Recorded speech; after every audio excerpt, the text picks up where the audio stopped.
मुंबई महानगरपालिकेत ठाकरे बंधूंची सत्ता येईल की फडणवीस शिंदे साहेबांची सत्ता? मला कोणाचीच सत्ता नको आहे, मला माणसाची आमची सत्ता पाहिजे.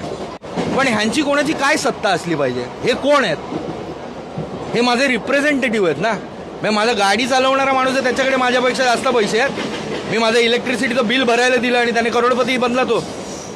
असं कसं होऊ शकतं? ह्यांची कुठून आली सत्ता? सत्ता तर तुमची माझी आमची सगळ्यांची असली पाहिजे ना. हे लोकांसाठी लोकांनी केलेलं लोकशाहीमधलं राज्य आहे. डेमोक्रेसी आहे की नाही? भारत हे सार्वभौम राष्ट्र आहे ना. मग माणसाचीच सत्ता पाहिजे. मला विचारलंच जात नाही. मला सांगितलं जातं मी असं करीन तसं करीन तसं करीन. आम्ही PIL खरं तर फाईल केली पाहिजे की मला इलेक्शनच्या आधी ही वचनं दिली होती आणि पुढे काहीच नाही केलं जात आहे. आज नगरसेवकांच्या तिकीट वाटपामध्ये घोळ होतोय आणि ते म्हणतायत की आमचं तिकीट कापलं गेलं, आम्हाला सांगितलं पण नाही दिलं, ह्यांनी पैसे दिले म्हणून झालं. अरे पण मला सेवा करायचं आहे ना.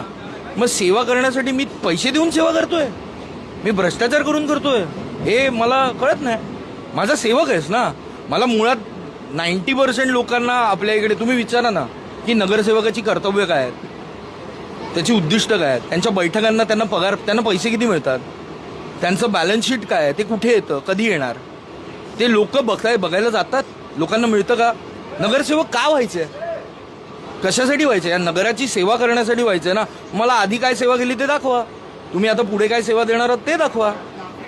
त्याच्याविषयी कोणीच काही बोलत नाही आहे. ह्याची सत्ता येणार किंवा त्याची सत्ता येणार नाही, काय होणार आहे? शहर बदलणार आहे का? शहरातला माणूस खुश होणार आहे का?